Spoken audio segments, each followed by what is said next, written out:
What's up, humanoids? Welcome to the world-famous Comedy Store. This is the Store Horsemen podcast. This is your boy, Chris Burns, the Darkitect on the mic. To my left, the Golden Pony, Tony Hinchcliffe. What's up, man? I'm excited about today's episode. Why?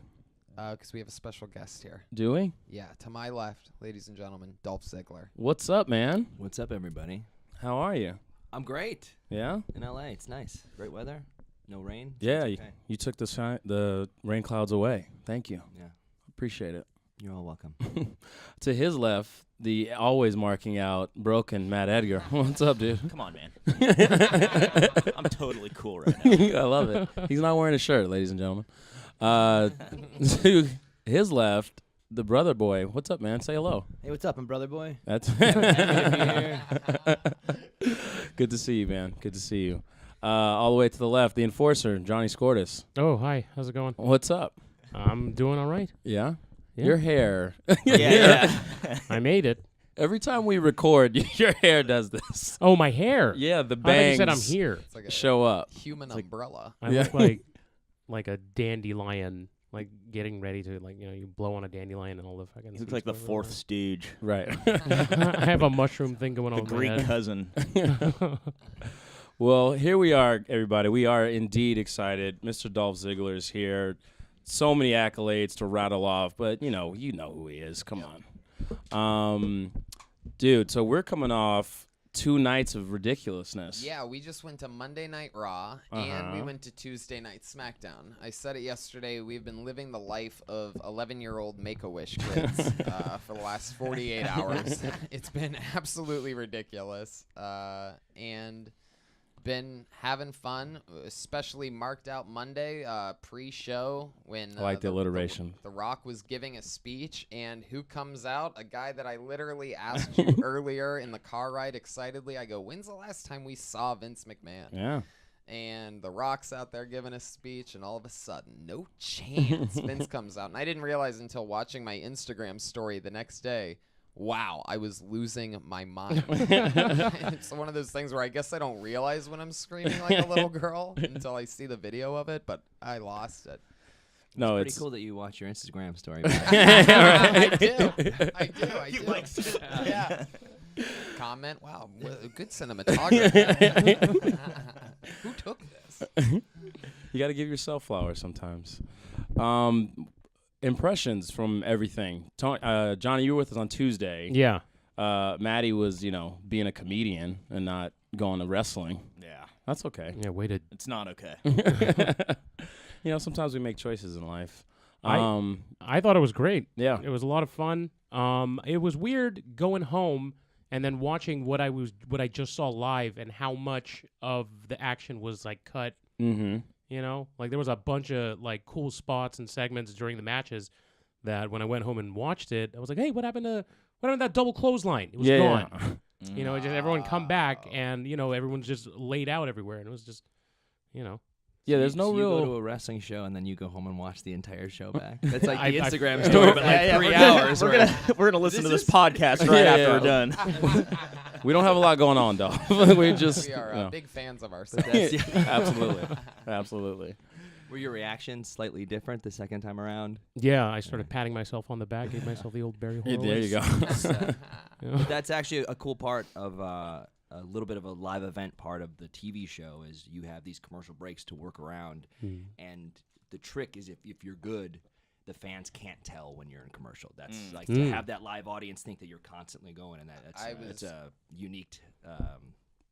Is that to something be that able you to have do to that. kind of learn? Yeah, you used to? can always know to some kind of ending sentence to go to a break on, but to get right back into it and it's part of the art is having even the smart live event fans just constantly entertain them so they're ready to go. Yeah. And you guys definitely did that last night in that battle royal. I was consciously thinking about that, because there was some people were getting huge pushes. While everybody was not everybody, but some guys took turns taking out everybody. Baron Corbin. Baron Corbin was just, really laying down the law for a while, and I couldn't tell. Yeah.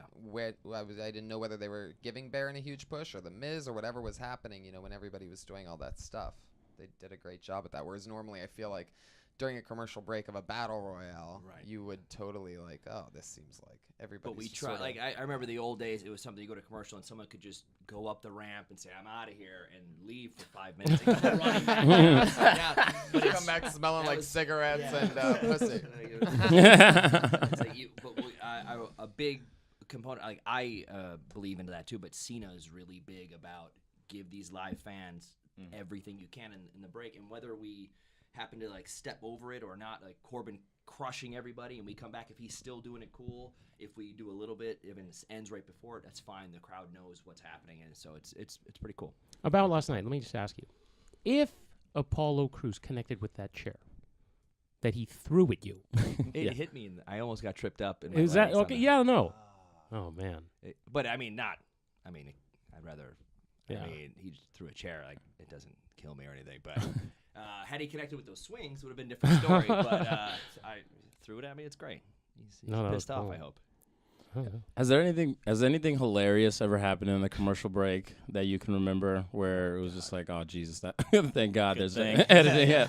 I mean, Ball slip out I or mean, something. I'm sure there's a million things. I can't think of anything off the top of my head, but there's a lot of times when you're getting time cues, maybe in a battle royal, and 4 different refs are telling you 4 different times as you're trying to prepare to come back. Like Nice. That's something that's constantly like, and we're back in 10, 9, and you get ready to give something big, and you give, and they go, okay, 30 more seconds, and we're back. Damn it, you can't redo it exactly. If you're new, you might redo it, but you got to get to something The else. bottom first, of your so foot is hurting from setting up Yeah. a super kick.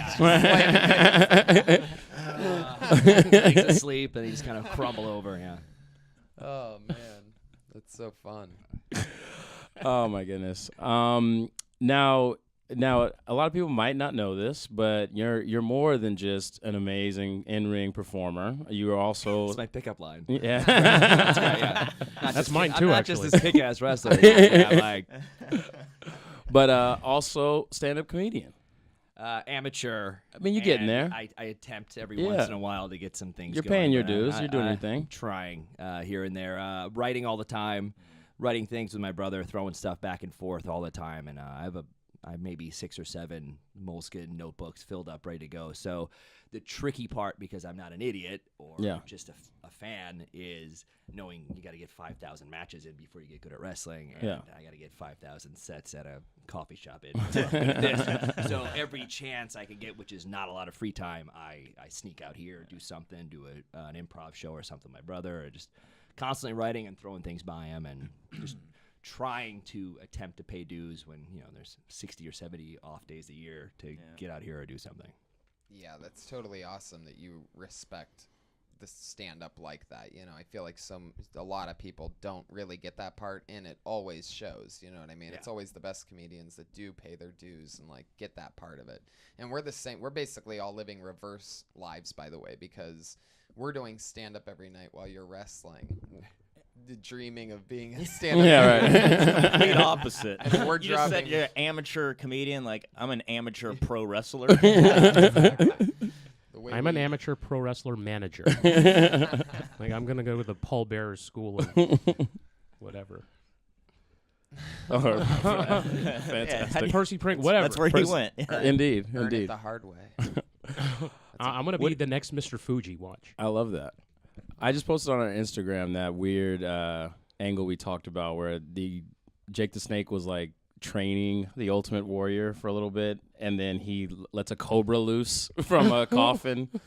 Warrior's reaction to being bit is maybe the funniest thing I've ever seen. I watched that loop about 75 times when I woke up. That snake looks so incredibly ridiculous. Right, It right, looks right. like the puppetry is so. It looks like a guy's hand, just like. Right. It's Satino Morello. Right, yeah. It's like, where's the snake? We were supposed to hire a snake. Mike, use your hand. Draw 2 eyes on his knuckles. Damn it.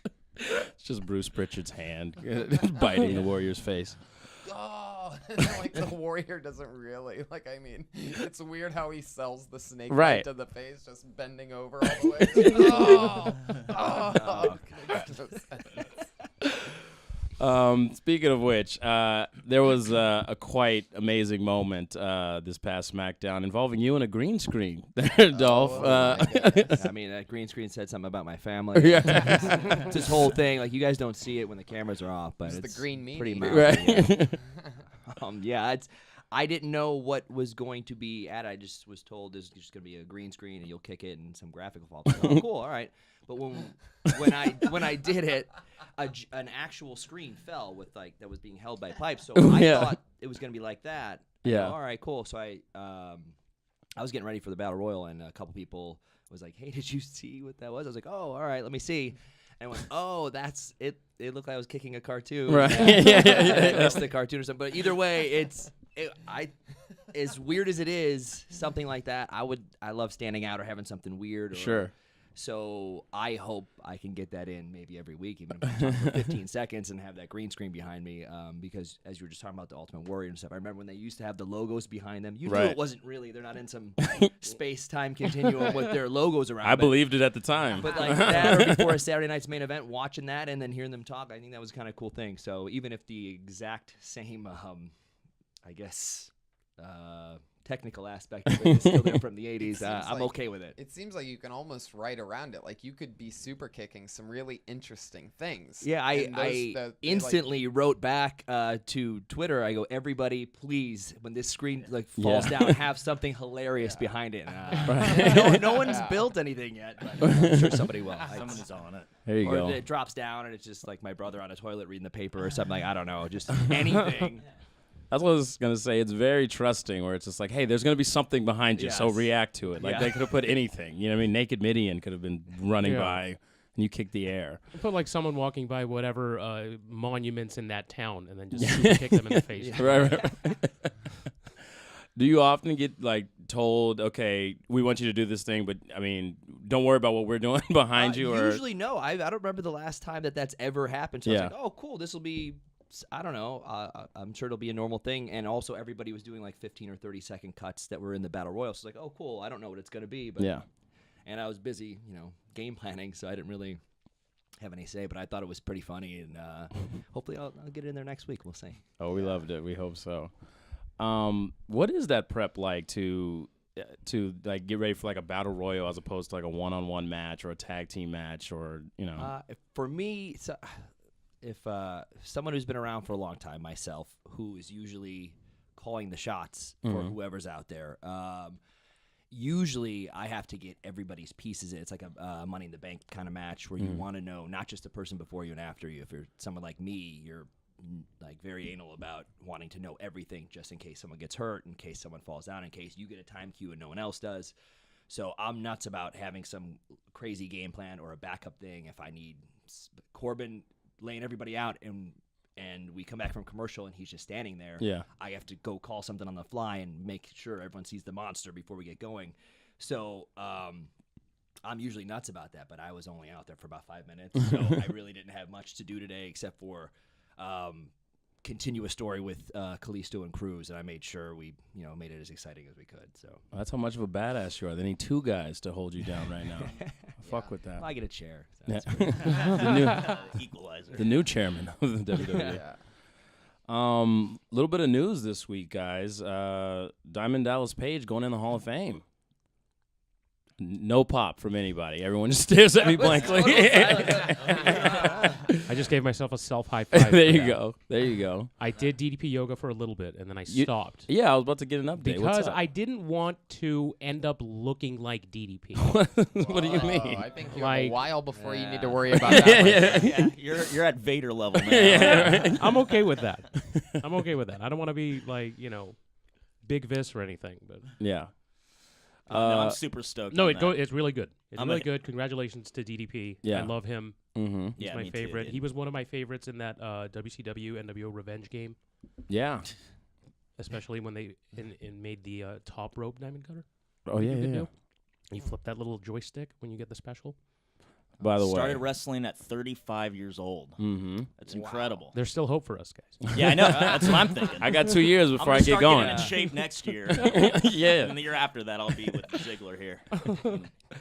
Also, chairs at him. Right here doing a podcast. They never really work out in the ring for me. DDP memories, Tony? I've always liked DDP. You know, it's one of those things to where that Karl Malone stuff, you know, was interesting. But I mean, to me, in all reality, my favorite DDP thing is him somehow being able to save the lives of Scott Hall and Jake the Snake Roberts, to be able to, I mean, change where those guys' lives were. You know, have you seen that documentary? No. Oh, no. The resurrection of Jake the Yeah, Snake. I've seen chunks of it. I was trying to figure out what you were talking about. I thought you were talking about like making a joke of something on WCW. And I was like, oh, save some lives? I go, man, I missed out on that. But no, that genuine thing, that's a pretty amazing. There's a couple amazing stories out of just doing his yoga and saving people's lives and turning those guys around. Like, and everybody who does it swears by it. Yeah. People Absolutely. and everyone in my business has been doing it for a long time, like Jericho, Ryder, a couple guys. They said it took away their back pain, which is mind blowing because I have back pain every day, even when I'm not hurt. So You ever do yoga? Two or three times. 10 years ago, a girlfriend dragged me in or something, but That's how it goes. I get it, and I like hot yoga actually, just to get a sweat going and feel like you're doing something. I hated being the least good one in the class. That hurts. But after I did a couple times, I thought it was cool, and everyone swears by this DDP stuff. I haven't done it, but I would definitely be down to check it out because half the time on the road I got to work out in a hotel anyway. So Come on, Paige, be a diamond stud. We know you listening. Send us some DVDs over here. The Let's cool get it going. the cool thing about that DDP yoga is he talks about just flexing all the muscles that you're using when you're doing whatever. And so I took that and just applied it to like lifting and, you know, doing cardio and stuff like that. And I'm still using it kind of, but, you know, the yoga poses, I just can't really get to all of it. Johnny does hot yogurt. The box, the DVD box to the catchphrase is "This isn't your mama's yoga," I think. Yeah. And they came to NXT one day and gave us this box. Like, everyone take one, and the Japanese guys were trying to read it, and they said, "What mean this?" And there's no way to translate it. It's not my mother. This doesn't belong to your mother. Mother's not in this box. Yeah. There's no way to translate that. That's funny. Someone else that's going in the Hall of Fame that we've all been really excited about, which probably has some significance to you, Dolph, is Kurt Angle is headlining this year. that's very cool. Yeah. For a long time, I was hoping somehow to get for 10 years in the ring with him at some point and do anything. I think Kenny and myself presented his gold medal as extras that were security. Nice. 12 years ago before we started, but I was hoping. I've always been a huge fan of his, and even being nerdy for a second, he was doing so well at the time when I tried to get a job at WWE that they went, "Oh, this guy's 175 pounds. Maybe he could be as good as Kurt one day." So that's the only reason I got a tryout, because I'm a small guy, but I had the college background. Right. They were getting very big into realities, where if you Googled me, you could see like, oh, broke this record at Kent State. Exactly. Okay, he's kind of a real guy. So it kind of made up for me being barely 6 foot tall and 180 pounds or whatever. So without him, I don't know if they would have even let me in the door. But Wow. There it is. Look at That that. is so cool. Yeah, that's awesome. That's the thing we talk about a lot here, is how Vince is obsessed with monsters, and it's like a freak show. You know, like what they're doing on Raw right now, what they did last week. I loved it, but, you know, I know it's not for everybody. what are you referring to exactly? Just having, like, if you're not 6'5" and 270 pounds, then, you know, and you don't have the look, you know, it takes it's a lot of work to get over and do stuff. I would that. say normally, sure, but I think the world champion is shorter than me. Yeah. Not as lean. But it's that is. I mean, I understand that too, because if you watch, like, I would say 80s, 90s, I wouldn't have been able to even carry ring jackets out of the ring because of the size of everyone. But luckily, it's molded into some of us being, you know, crazy athletes in so many different areas and being able to do all these different things that you can work here. But I mean, of course, it should be larger than life monsters here and there and people throwing people around. But there's definitely a few people getting opportunity without it.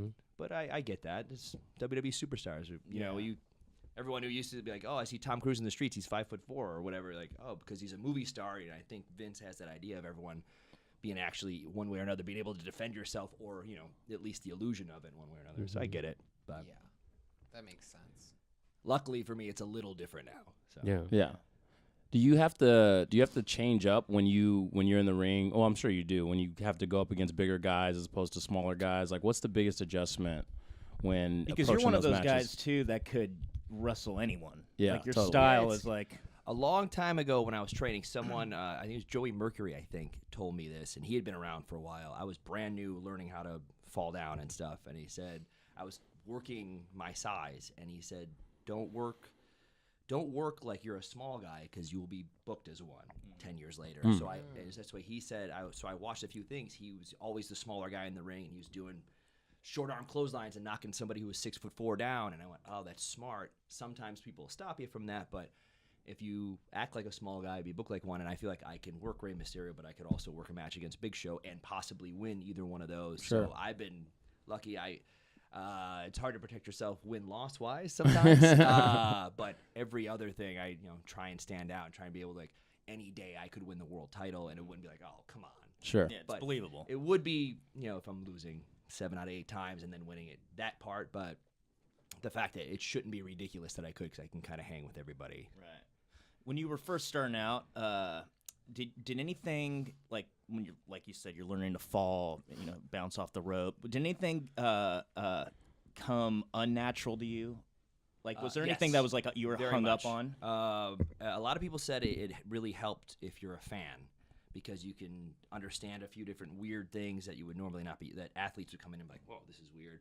But, and I was, since I was 5 years old, which was great. Like, that's what I wanted to do. So, but a huge part of amateur wrestling, especially in college, was if you were hurt, not showing that you were hurt. So if you were sucking weight and it was the third round of a tournament against Division I people, and I can't feel my legs, and I would just try and like hold on to somebody and crank and not let them know that I'm tired or gassing out with 30 seconds. And so that part at first, someone would have something and I was not registering. I was trying to hide it inside, kind of. And Rip Rogers really helped me out with. It's funny. So for a couple of months, we were still old school. Someone grabs your wrist and you go all 4 sides and show everybody like the old like Tennessee style wrestling. Couple months in, we go, hey, we're going reality. Everyone stop doing all this phony shit. Man, and I just was busting my ass like 2-a-days, 7 days a week, getting this down. I went, oh God, here we go. So I totally had to switch it all around. So I keep a little bit of that still in there, but getting away from that, because I always wanted to stand like. Everyone was wearing black trunks. Everyone wanted to look like Randy Orton when I was new. Yeah. They had short black hair and black trunks and no expressions and just wanted to be cool. And I went, all right, I'll do some Tennessee style with pink trunks and cower away or something. And it was just always about standing out and being different. So a real big, at first, I was not showing any emotion and I was really tense, and how a normal athlete who had never done this would before. And after 5,000 repetitions, got really smooth. Yeah. Did you, like, growing up, so you're a wrestling fan at 5, and, little did you know back then that you were going to be just a WWE superstar. Did you ever, like, idea. You had the idea? Yeah. Well, it was if you had the dream, you had to have it somewhere in your heart. The best part was, as I was getting on, I'm like, I really want, like, in high school, people wouldn't be like, oh, you idiot. They'd be like, yeah, that makes Okay. sense. Yeah, Okay. yeah. Good luck. All right. Right. Did you, like, was there anything, because you probably wrestled around with your friends, like we all did / do every now and then. Gets really weird when we go travel, guys. Did you ever have like your idea of move sets back then that you would like do, and then that like you actually do now? Like when I was a kid growing up, I always naturally did the Famouser. Oh, all right. Like I always thought that was like I've done it to Tony here. Like if we wrestle long enough, you're gonna get hit with the Famouser. Nice. I was like, my friends and I, we like played outside and stuff, but I mean that's cool too. No, we don't. I'm sure it's there's something that I used in high school. It was kind of a crucifix into a pin that became known as the Neminator back when I had a different name. And I used it in high school and eventually ended up using it in college, and then every once in a while would bust it out and be like, hook it and pull it around. And it's I don't know, how do you explain that in wrestling terms? crucifix into like a double arm bar. It's like a backwards crucifix. The guy's arm is trapped between your legs, and then you half Nelson. You step over, and then they're kind of stuck with their legs up in the air, and it's usually a pin. My favorite part of this. Let's try it out right now. Let's get this out of the way. His eyes get bigger and bigger as you explain it, and his hands are following I love moves. your body. I study moves. Typical Mark. Yeah. Did you Got a guys, story out there, you know. So. when you guys were growing up, did you guys like wrestle for a belt or anything like that? No, I don't think so. But I always wonder, they'll show old videos of like Cena or the Hardy Boys, and they're like 8 years old and they're holding up titles and they have rings, and I'm like, oh, I don't have a cool video package for when I main event WrestleMania one day. We had the above ground pool in the backyard, and so I think you would like slam us off the garage into the water, that kind of stuff. Okay. All right, we got something. A suplex and there's something. Yeah. There you go. There's no No footage. We bells. didn't have a video camera, so it won't be able to show on TV. So it'll be. Did you get thrown around a lot? Yeah. I mean, He's like, are you kidding? The two brothers had to gang up on you because you were older. So we would try to hold you underwater and drown you. Yeah. I can hold my breath for 45 seconds now. you were the oldest brother? Yes, he's middle. We got a younger one in Cleveland. So. Man, that is What do you think about Kyrie Irving saying the world's flat? That has been something that we've been passing articles back and forth the last few days. Because at the first time I saw it, I go, oh, that's funny. Then he sent it to me in a different article. I'm like, it's pretty funny. And then I saw it again and went, oh, this is a real. This is The Onion, because the Onion would say something very similar to that. Sure. And they would put like Adele on there, and she's like, my songs are about snorkeling or I whatever. love the flat Earth thing, and that's just an inside joke forever. And then finally, him saying that, I was like, yes. It's an inside joke between us all the time.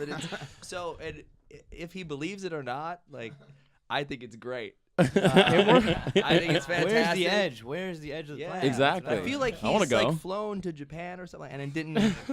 But cool thing is, I usually go. I've been to a couple Cavs games, and honestly, he's so cool to see in person play. Yeah, he's Everyone's yeah. like LeBron, and girls are there to take pictures in LeBron.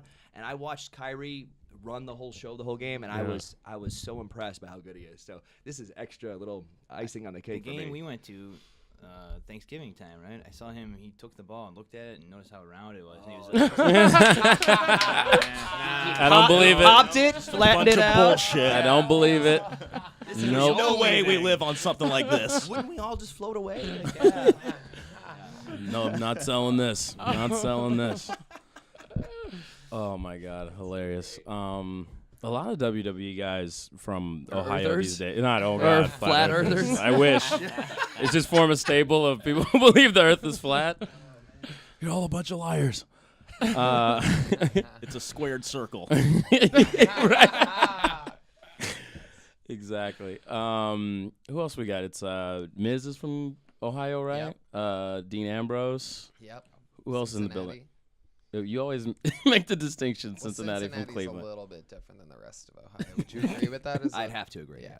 A lot of people call it Cincinnati. It's in a different corner. The airport's in Kentucky. Yeah. Like, come on, man. Ew, no one wants to deal with that. Yeah, it's like a different thing. I got it. What else was awesome from? I mean, yeah, SmackDown had some great stuff. Bad news for Naomi. She gets injured right after winning the belt. So she's got to relinquish it, and then they crowned a new one with Alexa. I'm fucking dying as we talk. Sorry. Alexa Bliss is the new women's champion, much to Josh's excitement. He's not here today. Yeah. But I mean, she did it. Alexa Bliss. That's it. I was waiting for it. A ponyism to come out of your face.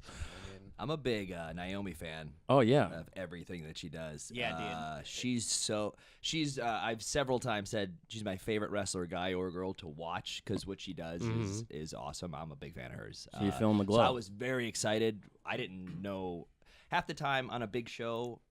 If I have something going on, I'll miss some stuff. But live events, I'll see all night long. But I love watching her, and I didn't know she was winning, but I did notice she got hurt when she did it. So I was hoping it was a short-term thing. I don't know the diagnosis yet, but Yeah.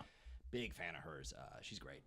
And she's another great example of, like, even no matter where you start, your starting point, I feel like in the company, if you just like go out there and connect with the fans, you find a way to sort of get yourself over, and then you can move out of it. Like the New Day is a good example with that, I feel like. Awesome. And then, I mean, you yourself, I mean, you've been a fan since you're 5 years old, and then one day they bring in the sweater vest and say, "Hey, you're in the Spirit Squad," and now here you are. By the way, that story is one of the most crushing blows I've ever heard in my entire life. We were a couple of us OVW guys were. I wonder if it was in Cincinnati, and we got summoned like to talk to Vince, a group of us, and I go, "Whoa, this is crazy!" And he's telling us we're gonna do this groundbreaking thing. We're in a room very similar to this size, and his eyes are lit up, and I'm like, "Oh my god, Vince?" Yeah, and he's sitting on the other side of a table. From I him. think he's standing, and we're all standing in a room like this, and his eyes are so big, and he's like, "This is this. It's gonna be great. Never been done." I'm like, "Man, we're gonna be like a new Four Horsemen or something, just laying people out." And I don't know. I didn't understand, and I'm sitting there, and I swear, yeah, just like that, just like the Horsemen. And he said, I forget the last sentence. This, and he goes, "Male cheerleader." and had he been looking at me, I felt like my heart sank. And I went, "Oh man." But little did I know, we'd like 6 months of working with DX and doing crazy fun stuff. Like Sean, Hunter, and Flair every weekend working with those guys. That was ridiculous. Like that was one of the coolest things. No matter, even if one of them was beating up 4 of us at the end of the day, live events, we worked with them 5 nights a week, had so much fun. Yeah. And obviously got to learn from 3 of the best ever, no matter what. I was just going to ask, what's the learning curve on that, where you just like talk about learning on the job with those guys. And I wasn't good at wrestling. Yeah. So I was super bummed out. Like, I'm in here with these guys. God, I wish I was better. And but a couple of constantly working with Rip on the days off, and Mike Mondo, who was a friend of mine who had been wrestling for a few years. Once in a while, when they started on the weekends, we would do 2-on-2. They'd have 2 of us on the outside. No matter who I'd tag with, every once in a while I'd ask, like, "Hey, Sean, you mind if I call a little bit at the beginning?" He goes, "All right, go ahead, kid," or whatever. And he go, "Oh my god." And he'd be like, "Hey man, give me a dropkick on this." It's crazy. I'm calling a spot to Shawn Michaels, and I don't know what I'm doing, but I'm calling a spot to Shawn Michaels right now, and we're gonna do it. Like, it's crazy. It was mind blowing stuff, but it would have been better to, I actually got in the ring with Hunter, I think, last year on a Raw or something, but it'd be nice, to be out there and like, "Hey guys, I don't suck anymore." Like, like, look how good I am. Like, I could do this. Yeah, I'm not a cheerleader anymore. Who's someone that you like, that you just like absolutely love to work with? Like, who is your top guy that you like to go toe to toe with? There's so many. It depends whoever I'm working with, and I'll be like, "Oh yeah," because for the last 2 years I stopped talking about Kofi because he's on the other show doing some other stuff. Yeah. Which is those guys are. I'm so happy for those New Day, but Kofi and I had a best of 500 series with no one paying any attention. None of us ever talking on TV. Yeah. We worked live events for 8 months, and we SmackDown 2-seg matches every week, and it was so fun that we were running out of ways to counters because we couldn't keep doing the same match, and it was such a blast. And then for 8 months I was working Del Rio to where I never even saw him until I saw him in the ring, and we just knew what to do. And so you name somebody and I'll say how, like, Cesaro is my probably absolute favorite, because even if you mess up, he can just catch you and fix everything because he's so strong. But he's my favorite because he can do anything. I'm a fan of his because he's so good at this job. I'm going to jump in and ask you a question because you just mentioned he can do anything. He's strong. I want to talk about Luke Harper for a second. Awesome. Because I love him. He's great. I've been watching him grow. He had a great, obviously huge push last night. And we've seen video of him hitting Hurricane Ranas on human beings. And I've been waiting. I'm always geeking out with these guys. Like, maybe tonight's the night where we get to see it. Do you think they're doing that on purpose, or they don't want him to saving the Rana? No. Yeah, exactly. It's just good storytelling. He gets you. For him to hit it for the first time in front of these people who haven't seen, the internet clip, if it's at a Mania or something, I could see that being unbelievably, my God, one of those moments. Oh, of course. And I maybe at Mania that would be something that he would do, but especially now, I think he's in the best shape of his life. He's nuts about working out, and I like him a lot. He's one of the few guys, handful of guys I'm pretty good friends with, and so anytime they're doing well, I'm very excited. Him and I work together when nobody gave a crap, and we had fun, and a cool ladder match in Cleveland with both of our families in the crowd, and that was really that's fun. cool. So him and I was another one who's really fun to work with, and he can do anything, and he's a big guy. And I think, I wanted to, maybe a month or so ago, we were doing some kind of 4-way or 6-way to number one or something, and he was out there, and it was like we were doing almost what we do with Corbin with him, kind of make him a monster and show some stuff. But I think sometimes we have to watch, like, because he can do dives, he can do the Ranas, he can do the cool stuff, and I don't know if that always.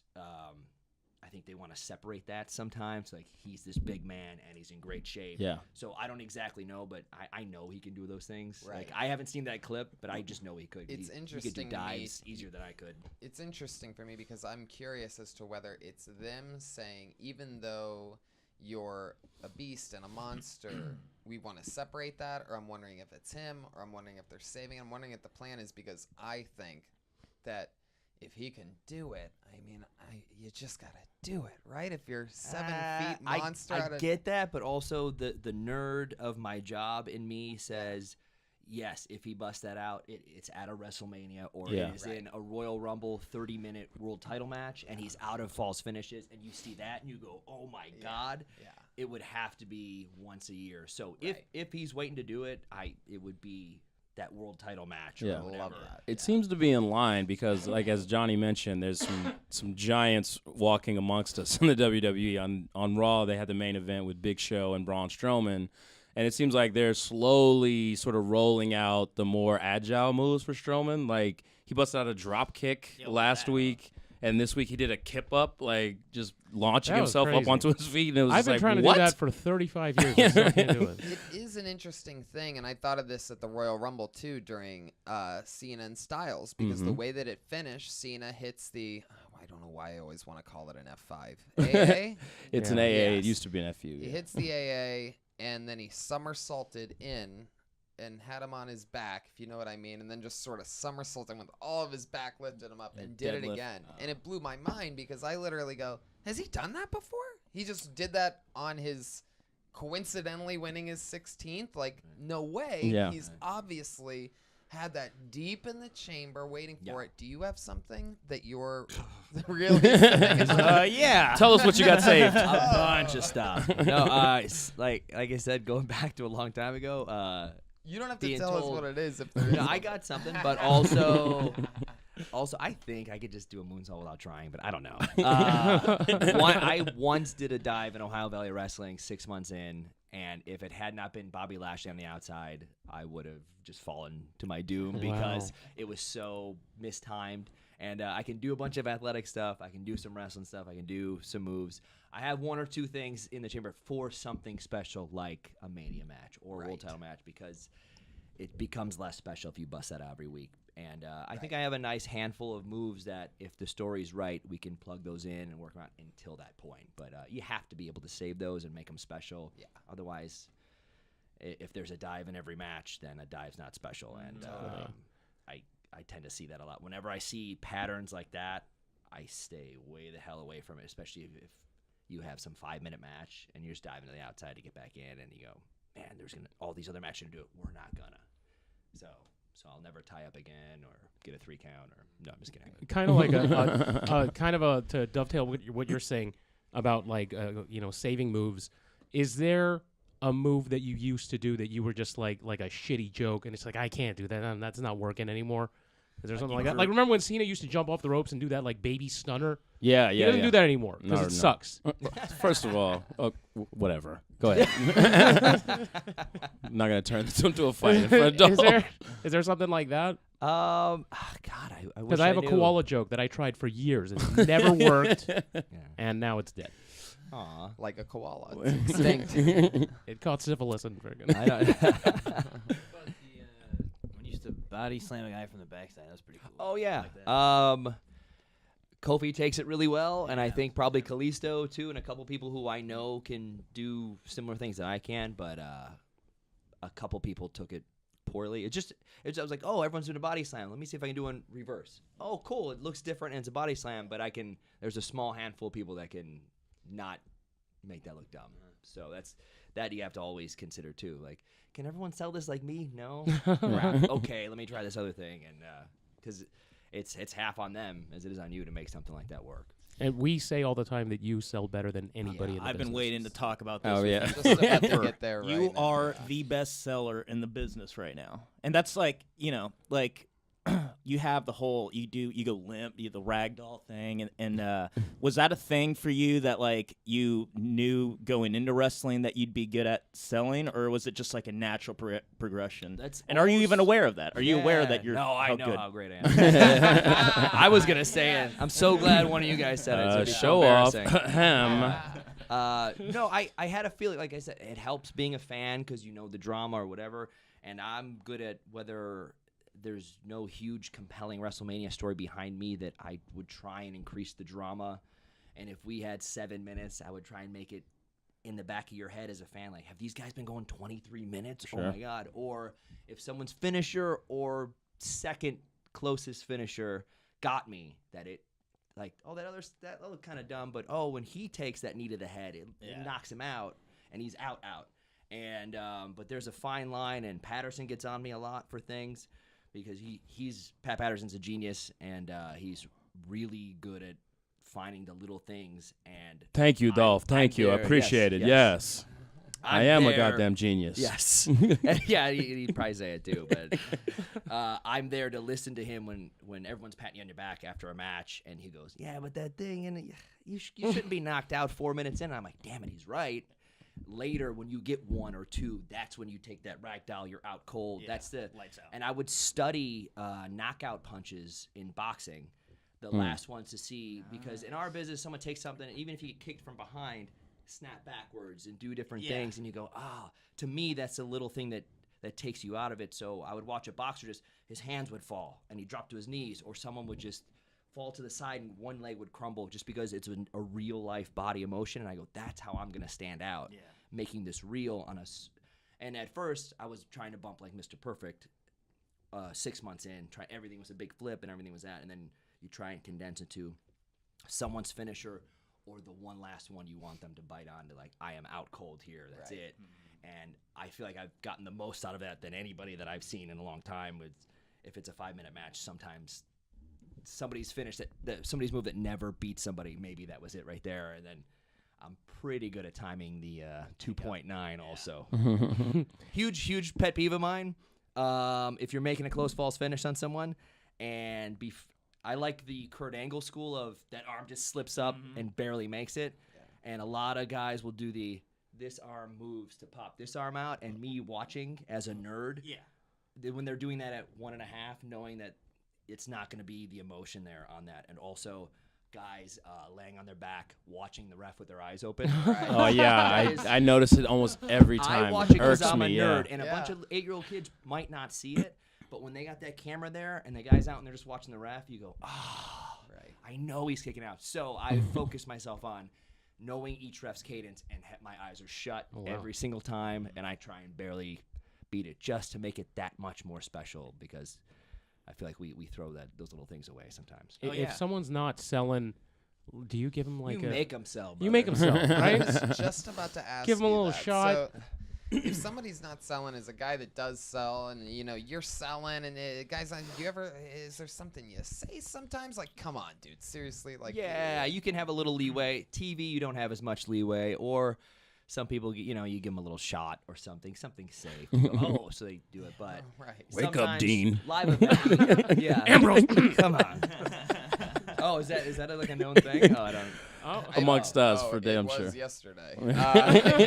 Anybody watching yesterday? I mean, he was just Baron Corbin's laying everybody out. He hits Dean Ambrose, and Dean's just standing there. He doesn't even move his head. It was pretty impressive. It's cool to be that strong. I know, it's unbelievable. You would think out of all the guys, it almost seems like it would strong affect him chin. a little bit. He almost seems like, sort of like human.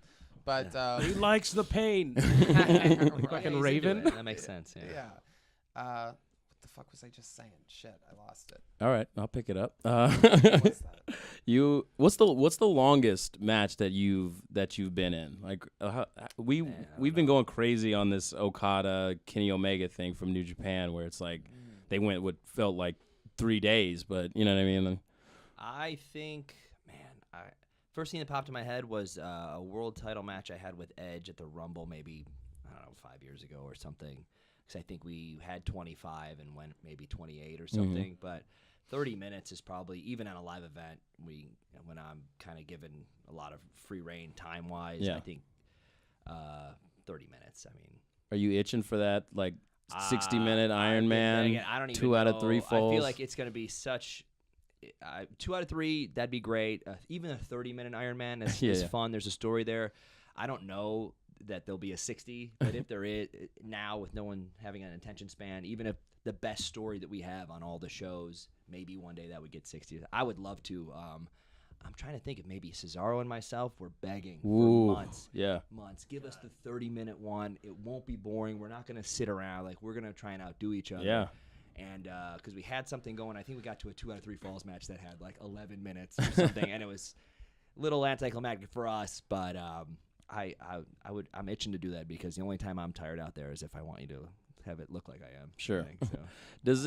Does it bother you now that there's the okay? This dude's sidekick as well. Now that there's the brand split, you know, you have a pocket of opponents that you have, but before when the company was open, you know, it's like there's so many more options. Do you like kind of miss it a little bit? There's good and bad. One, I was one of the small handfuls of people, not a small handful, there's a chunk of us that would start on Fridays and come home Wednesday afternoon. Yeah. And some people would start on Saturdays and come home, and some people start on Friday and go home Tuesday. And it doesn't seem like a big deal maybe right now, but if you do 8 or 10 months in a row where you got about 36 hours at home, if your flights aren't late or delayed or anything, it gets a little crazy to where you're home to do laundry, sit in your chair, and then go right back to the airport. So that part, when that happened, when I knew a set schedule, like for a month that I would be working Saturdays and coming home Wednesday, that is a huge thing to me. But also maybe yesterday when we're looking for a big battle royal for the world title, and there's basically 10 singles performers on one show, like that's it for everybody, and we have some other stuff. So it's both, but also, I don't know, say we're all at Raw, it's a little easier to get thrown into a match like, we need, Kevin needs to beat somebody in 5 minutes. Oh, Dolph's here. It'll be good. It'll be a cool finish. Yeah. And you go, oh, man, but I got this other thing going on. But they go, nah, it doesn't matter. So now the stories are so much, you have less people and less cold matches, I think. And maybe it'll be a little repetitive to some fans, but the fact that we can get stories going to where maybe I think personally the last couple of years, except for a handful of things, there wouldn't be a lot of stories. There would be cold matches. Here, you have to go with that story because of the roster that you have. So I think that's kind of cool. Hopefully that will help like Kalisto and Cruz, who are good kids who can do amazing things that the crowd doesn't really know yet.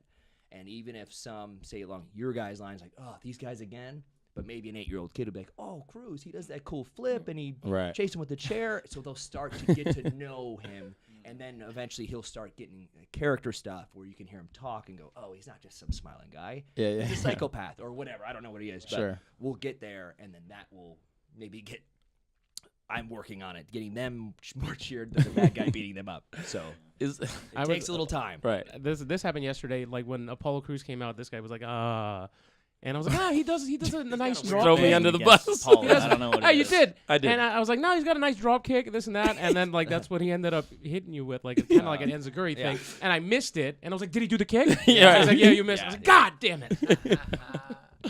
I'm just always curious how it seems like new like good guys or whatnot they're just so happy and so very like they're a lot of people say they would do anything to get here. Like, look how happy I am. Right, true. I'm pretty angry all the time. I feel like it counterbalances the two of us. Absolutely, But, absolutely. And like I said, eventually it'll get somewhere to where he'll have a microphone in front of him instead of just saying like, hey man, I'm happy to be here. He by now 5 weeks of me swinging chairs at him, he should be pretty pissed off. Right. To where he's like, hey man, you swing that at me again, I'm gonna knock your teeth out. And everyone goes, oh, this guy's got balls. Cool, I want to see that. Right. Hopefully. Indeed. I think we talk about this a lot. It feels like Raw is a bunch of like cold matches, and there's so much more storytelling as far as storylines on SmackDown. Do you find that at all? I can't possibly compare the two because lately, Monday nights we have a show. So I'll hear about like, oh, did you see Big Show and Braun had a Braun match. Strowman. Someone will tell me something, or on Twitter there'll be a 30-second clip. So I know a couple things going on, but I don't always. But I think the 2 hours, the half the roster, and me being a nerd go, if one of our live events runs a little long, then you can feel the crowd getting tired before the main event, and then that's on us if I'm not in the main event because we screwed up potentially. Here comes the Cena, everyone being cheered for. So I think when you have that old showbiz trick of leave them wanting more, you become the cool show. So we have 2 hours, they have 3. I don't exactly know what they're doing. I know that me following, I'm like, oh, there's a women's segment, a promo. Oh my, we're doing the main event already? Oh, whoa, it feels like it flies by. Yeah. So I don't know if that extra hour makes it feel like it's not flying by on Monday, but I really haven't seen too much of it because we've been busy on Mondays, and I've been really happy with our roster and having a problem, I think, for the last couple of years for a lot of people were the main event and semi-main event had stories and other people were just kind of around sometimes. So right now, I think everybody is doing something, and I think that is a huge I don't know if it's exactly the same story on Raw, but it's a huge plus for SmackDown. We were complaining about the writing for absolutely continuously years, and all of a sudden it stopped. I don't know what, 6 months to a year ago, and all of a sudden we're just we're like really, instead of being too marky, we've leveled out. Like it's like, oh my goodness, that's a surprise. That's interesting. I can almost see where they're going there. You know what I mean? It just is really cool.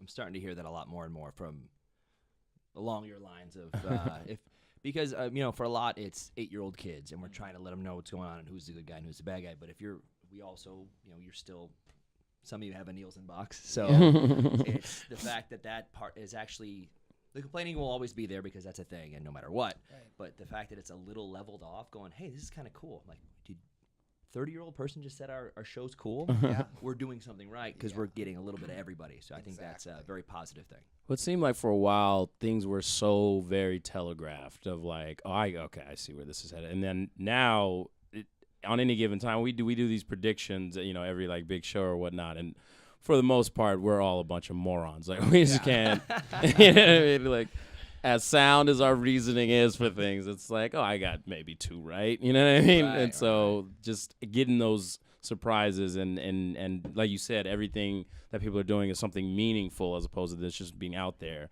It's being great. And then AJ Styles being added to SmackDown. Dude's incredible. The whole roster is amazing. It's so good right now. When how old are you?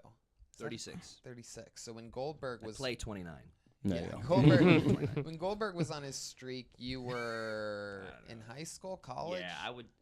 Whatever, something maybe early, maybe freshman college or something. Did you love it back then? Oh yeah. And so, how did you feel about the Goldberg-Brock Lesnar match? Because we predicted everything except for what happened. Oh, that's we pretty literally were in my living room on our feet when that hand hit for the 3rd time. Yeah. At one point, we lost our absolute. At one point, we thought Goldberg's son was going to run in the ring and Brock Lesnar was going to Yeah, we had written every possible outcome in our heads out loud. We talked up. We were positive one of us were going to nail it. Right. We're not that far off with our predictions. Nobody predicted that. Right. Like, how does as the the nerd that you say that you are, like, how does he react to that? I didn't expect that one bit at all, and I go, and the bitter, angry me is going, all right, old guys, go screw up so I can see, like, this should have been me. Yeah. But even the bitter, jaded me is when something like that's going on, I can't wait to see what's going on, so I'm drawn in. I want to see him. And when I watch, I think I had a very similar thing to when Brock pinned Taker and they didn't play any music because I just went. Yeah, I laughed. I don't know if it's like me being a dick or I went, yes. And I went, and then 30 seconds later I go, perfect. That was perfect. Yeah. That's all they need. Like, I thought it was great. Yeah. I came. Yeah. Let me ask you. I was there. Don't let them have a mess up. Guys who aren't in the ring full time, it's a simple thing. Protect them and make them be that solid investment that shows up in a special time and does something, and you go, they did it perfect. Well done. Let me ask you your reaction to another thing that we noticed emotionally hit us all. We're all at the Royal Rumble. So many rumors of who can come out of all the possible storylines. Number 30, music hits. Dun-dun, dun-dun, dun-dun. Did you see all the clips Yeah. online? Yes, People of watching course. that. But That was very But impressive. what's great about that is I remember, I totally, completely remember like a video in my head, our reactions, because my head was down for the first time the whole time, just thinking like, oh my God, Vince is going to have Roman win this thing.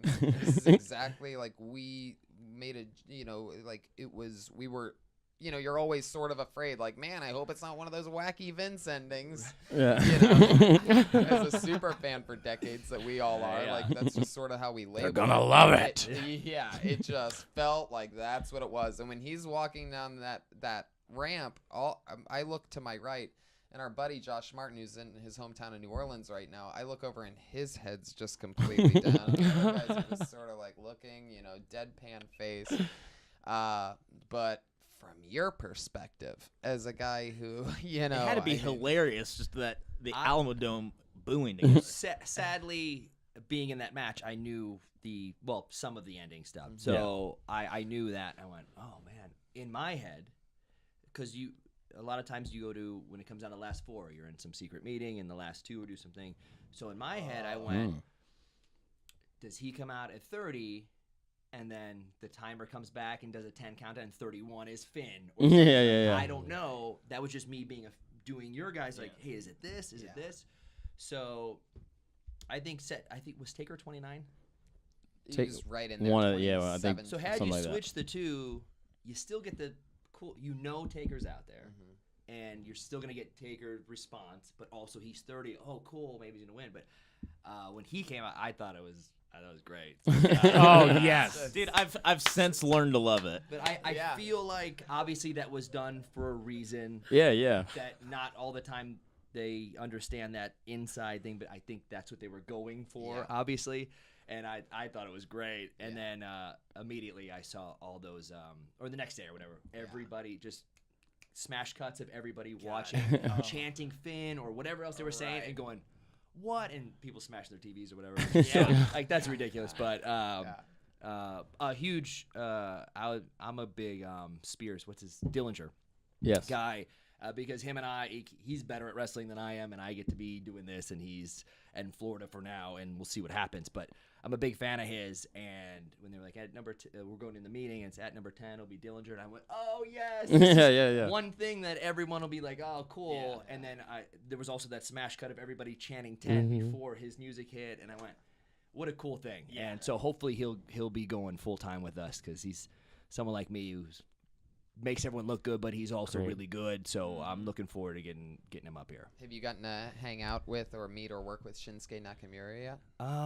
We did a tour. I want to say we were in Japan a couple of months ago. So I was on the tour doing things. But I saw him work with Jericho and someone else. So I haven't worked with them too much, but we'll see. I'm a big Nakamura fan. So New Japan, the owner of New Japan calls in. every now and again. You've probably been asked this before, but just because I don't know the answer, I'm going to go ahead and indulge myself. Briefs. Yeah, there it is. Done. Boxer briefs. Okay, who is the guy? Like, if anyone could come back in their prime, like you talked about, the old guys come back, protect them, make it special. Who's the one guy that Dolph Ziggler would love to mix it up besides Angle? You already said Angle. The first thing that would pop in my head is Angle, but my dad's favorite wrestler is Big Papa Pump. But Yes, Freakzilla. That would be dope. I feel like that's Big more of booty a daddy. Rumble kind of a thing. Yeah. Because my favorite, I'm not his favorite. Big Papa Pump. Big Papa Pump is his favorite. There were four guys. I think I'm like top 5 or 10, but that's There were 4 guys at the Rumble. They were all walking around with Steiner shirts on. All the sides were cut down, so it's like the draped over shirt. They're all ripped. They're all in sunglasses, and it's just like scream date rapists. It was amazing. That's so great. I Scott would love like angry late 90s Shawn to come back. Yeah. And, wrestle around. But unless you name some people, I'm not too. I don't know. Angle would be first on my list, I think. But it depends. Who's left to come back?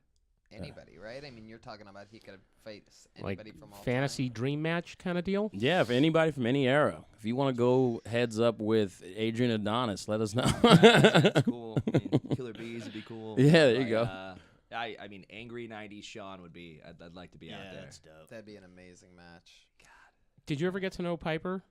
Yes. And someone sends me on Instagram a picture of Jericho, myself, and Piper doing one segment that I'm sure I didn't do anything cool in it, but it was the three of us yelling at each other, and I go, what a cool thing that I forgot that we had this cool moment where we did, and he was always great. And he was one of those guys that would ask about your family and give you a hug and say, good to see you, but not bullshitting you, and he'd be like genuinely asking, and that was a very cool thing. I'm sure, you know, it was a different story in the 80s and 90s when everybody was protecting themselves and telling everyone to F off and trying to be the best. But now we get those guys that we looked up to coming back and genuinely, you know, supporting you and being cool. So He got me through a breakup.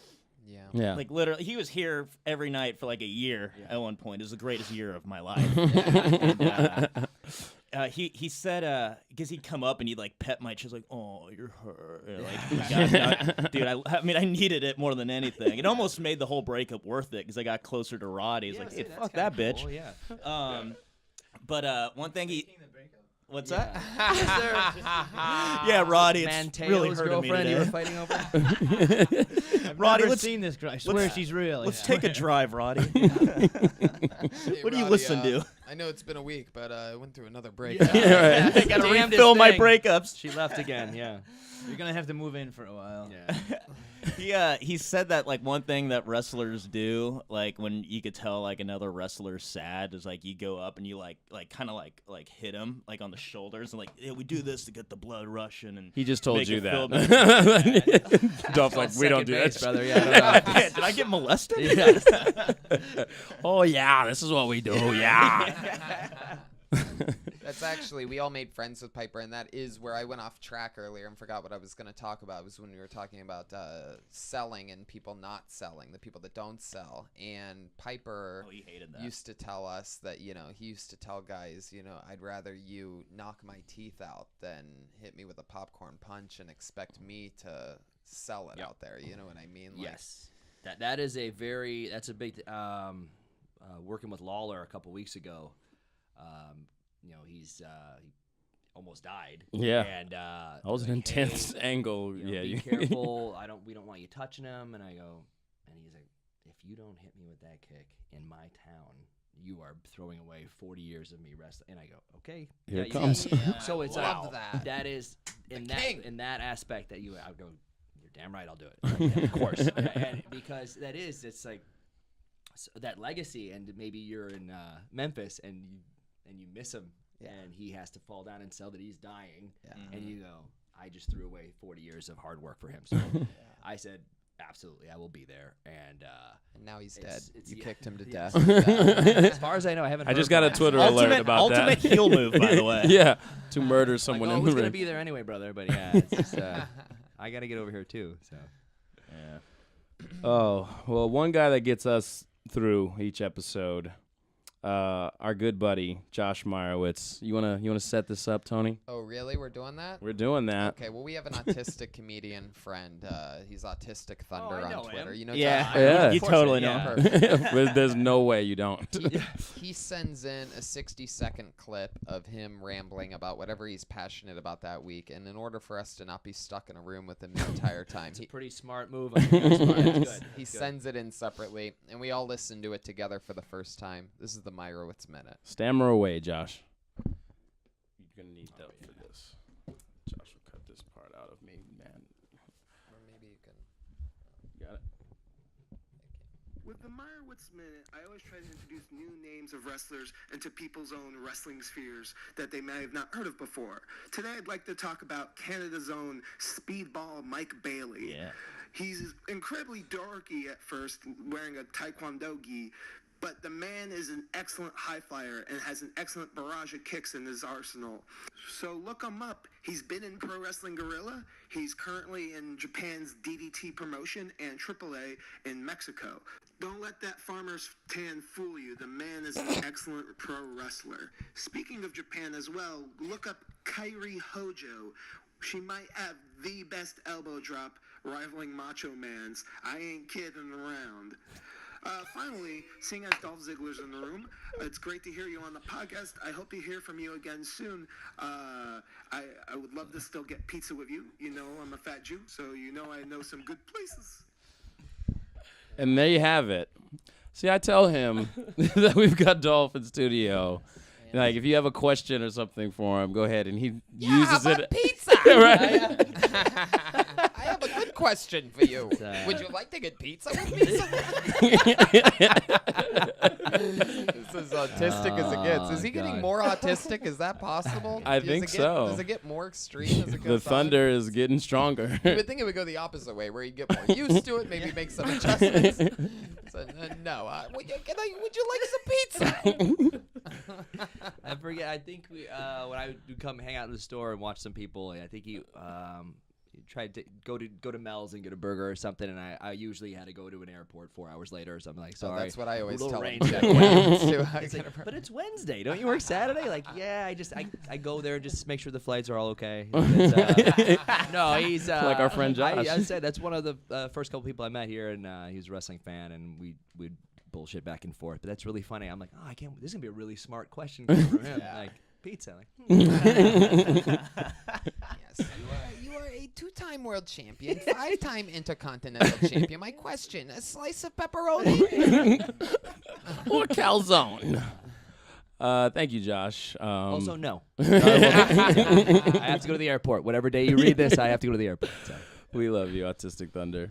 Hey, I'm getting a phone call. Oh, no. No. Where's it? No. Where's it from? It Where's it says- from? It says heaven. Heaven? Is that a thing? That doesn't make any sense whatsoever. Should I pick up? I mean, go for it, man. All right, let's see what happens. Ooh, Oh, my Jesus. Greens one thing. It's savage. Ooh, it's a beautiful week up here in the heavens. Lots of buddies coming up, I guess. trying to obtain my belt. Hey, Randy, you know what I was thinking? Did you ever get back with Miss Elizabeth now that you're reunited? Well, let's just say I'm up here in heaven, and Miss Elizabeth went the other direction. Oh, my God. Yeah, she broke my heart, crossed it to the T. Oh, heavens. So you got up there what? George Steele is up there now. Yeah, we had the big hairy animal come up here this week. Of course, I'm talking about Nicole Bass. Oh, you son of a bitch. Man, she came for my belt, tough match. George Steele died too. Yeah. Turns out those turnbuckles are not vitamin enriched. Turns out Steele was low on iron. Yeah, Millennium Falcon. Oh, my God. Oh, well, it's got to be busy up there, huh? Like Chavo Classic a couple weeks ago. Nicole Bass, like you said. Steele. I feel like there's somebody else I'm missing. A lot of people dying, a lot of people crying. Drink a cup of tea and a biscuit. Lock and load, my friend. I'll talk to you guys soon. Thank you, Defend the Randy. Enjoy it. Oh, my God. crazy. I We get can't all believe- kinds of ridiculous calls here, Dolph. I'm sorry about that. I'm still on the line. Oh, we don't even know how they get these How's my reception? service down here. Is my reception good from heaven? It's weirdly great, I guess. I've always gotten a good reception. Yeah, when people hear that graduation music, You're right. they can only think of one thing. Graduating. Talk to you guys soon. Bye-bye. I personally just have one more question. I thought we get another call. I always hear the story about Angle and Brock Lesnar sort of going a few rounds, like amateur style, before like a SmackDown or something once.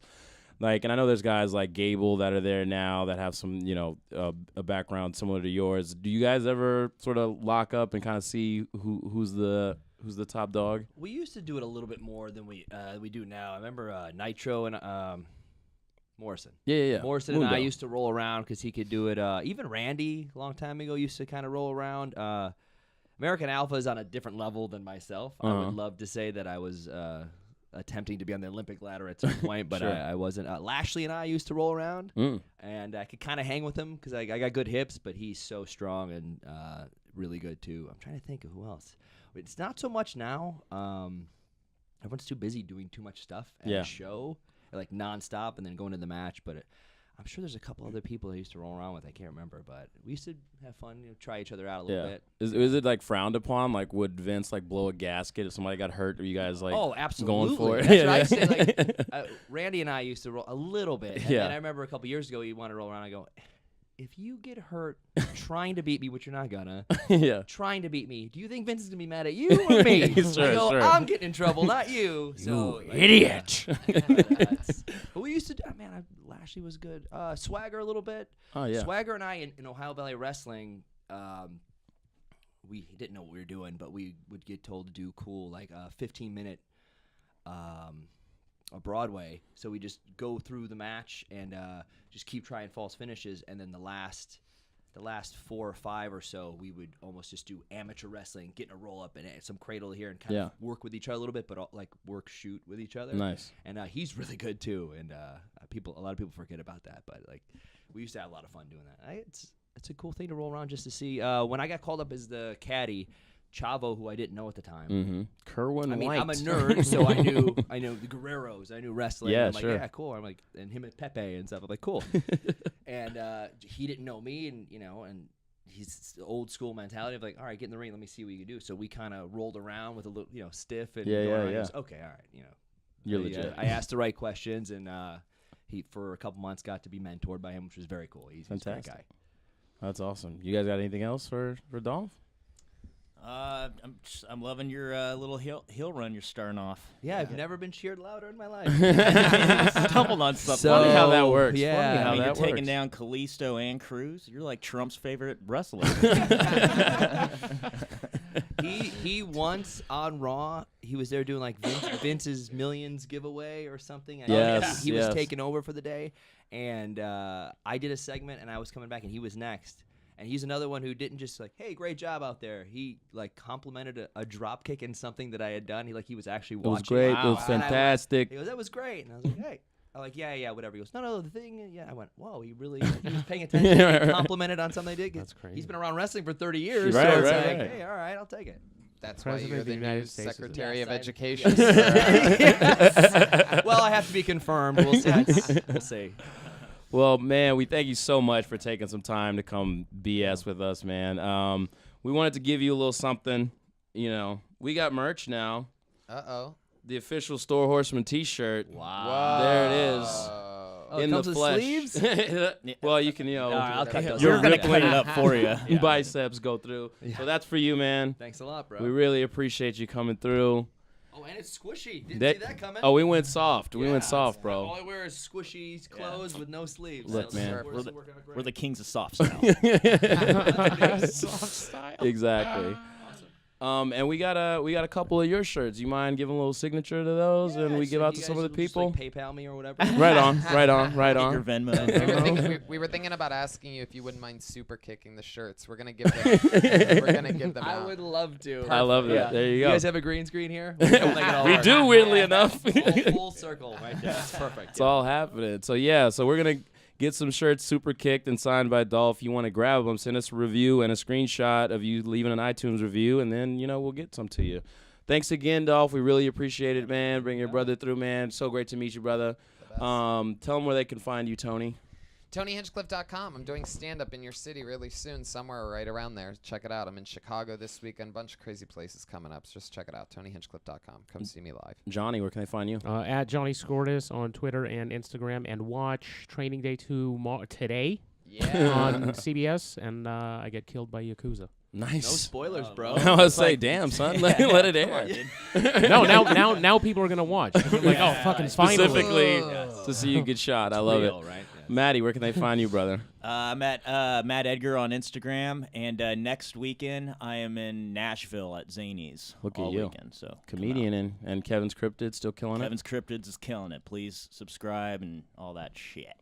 it. I love it. Dolph, you're killing it on social. You don't need this plug, but go for it. Let's see. At Heel Ziggler, I think, on Twitter and Instagram, and I think maybe in April in Scottsdale with Sarah Tiana, possibly. There you doing go. There you go. Very nice. Friend of the show, yeah, Sarah Tiana. totally. We love Sarah Tiana. Absolutely. She's You want to plug your great, social? so- Yeah, sure. Twitter, Hot Young Briley. Yes. Yeah. Debatable. I'm all those things. And Instagram, right, nem. Everything I'm doing is on there. Love it.